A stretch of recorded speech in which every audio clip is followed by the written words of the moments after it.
আমার প্রিয় মাধ্যমিক শিক্ষার্থী বন্ধুরা, তোমাদের সকলকে আমার চ্যানেলে স্বাগত জানাই। আশা করছি তোমরা সকলে খুব ভালো আছো। আজকে আমি তোমাদের WBH এর মাধ্যমিকে যে টেস্ট পেপার প্রকাশিত হয়েছে 2025-এর, তার 15 এবং 16 নাম্বার স্কুল পেজ হচ্ছে 31 এবং 33। সেখানে তোমাদের বাংলার প্রশ্ন দেওয়া রয়েছে। আমি এখান থেকে তোমাদের MCQর উত্তরগুলো দেখিয়ে দেবো। ইতিমধ্যেই যারা চ্যানেলটিকে সাবস্ক্রাইব করে নিয়েছো তাদের সকলকে অসংখ্য ধন্যবাদ জানাই। আর যারা নতুন দেখছো তারাও চ্যানেলটিকে সাবস্ক্রাইব করে নিয়ে সাথে থেকো। চলো তাহলে শুরু করছি। একের দাগের সঠিক উত্তরটি নির্বাচন করো। 1.1 নদের চাঁদের নদীকে দেখা হয় নাই কয়েকটা 5 দিন।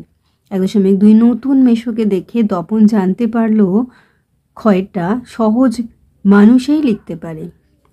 1.3 খুব উঁচু দরে সন্ন্যাসী সারা বছর খান কয়ের শুধু একটি হরিতকি। 1.4 তারপর যুদ্ধ এলো রক্তের এক, এটা হবে কয়েকটা আগ্নেয় পাহাড়ের মতো।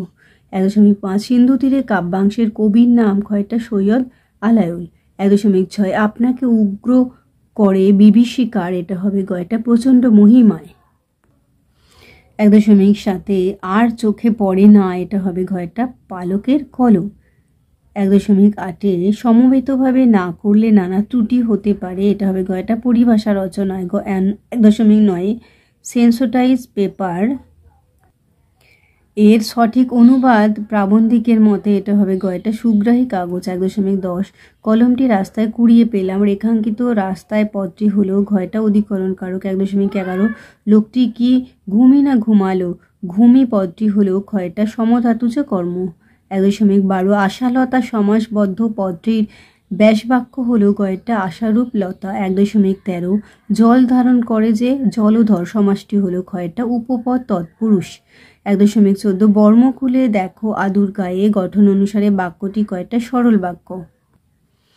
1.15 ক্রিয়ার অর্থ প্রাধান্য হয়, এটা হবে কয়েকটা ভাববাচ্চা। 1.16 কোন বাক্যটি আসক্তি বা নৈকট্য গুণের দোষে দুষ্ট, এটা হবে কয়েকটা মন শোনো দিয়ে আমার কথা। 1.17 কোনো কিছুই বর্ণনা বা বিবৃতি থাকে, কোনো কিছুর বর্ণনা বা বিবৃতি থাকে কয়েকটা নির্দেশক বাক্যে। এবারে আমরা চলে এলাম 16 নম্বর স্কুল পেজ হচ্ছে 33। একের দাগে সঠিক উত্তরটি নির্বাচন করে। 1.1 তোমার গল্প তো দিব্যি হয়েছে, এই কথাটি বলেছেন কয়েকটা ছোট মেশো। 1.2 যার বাড়িতে সন্ন্যাসী এসেছিলেন তার নাম কয়েকটা জগদীশবাবু। 1.3 সব্যসাচী মল্লিক পেশায় ছিলেন কয়েকটা ডাক্তার। 1.4 আয় আরও বেঁধে বেঁধে থাকি কাব্যাংশটি কবিতায় কতবার ব্যবহৃত হয়েছে, কয়েকটা 2বার। 1.5 শিশুরা খেলছিল, এটা হবে ঘয়েরটা মায়ের কোলে। 1.6 সিন্ধু তীরে পদ্যাংশটির মূল কাব্যগ্রন্থ হলো ক্ষয়ের পদ্মাবতী। 1.7 হিমালয় ছাড়া পৃথিবীর মানদণ্ড, এটি কার উক্তি, ক্ষয়েরটা কালিদাস।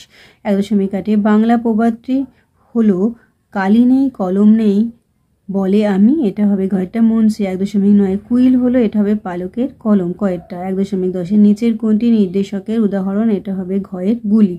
1.11 বিভক্তি শব্দের অর্থ হলো গয়েরটা বিভাজন। 1.12 যে সমাসে উভয় পদের অর্থ প্রাধান্য পায় তা হলো ঘয়েরটা দ্বন্দ্ব সমাস। 1.13 চরণ পদ্মে না, এখানে উপমেয় পদটি হলো ক্ষয়টা চরণ। 1.14 পথে কুড়িয়ে পেলাম, রেখাঙ্কিত পদটি হলো, দেখো রেখাঙ্কিত পদ হচ্ছে পথে, এটা হবে গয়েরটা অপাদান কারক। 1.15 বাঁশি বাজে, এটি কোন বাচ্চার উদাহরণ, গয়ের কর্মকর্তী বাচ্চা। 1.16 কাল নাকি স্কুল ছুটি থাকবে, এটি কোন বাক্যের উদাহরণ, গয়েরটা সন্দেহবাচক। 1.17 বাক্য নির্মাণের শর্ত কটি, এটা হবে ঘয়টা 3টি।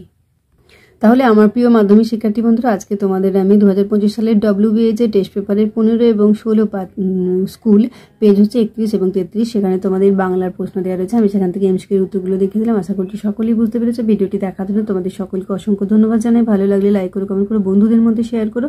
আর আগামী দিনে নতুন নতুন ক্লাসগুলো পাওয়ার জন্য অবশ্যই চ্যানেলটিকে সাবস্ক্রাইব করে সাথে থেকো। তোমরা সকলে খুব ভালো থেকো।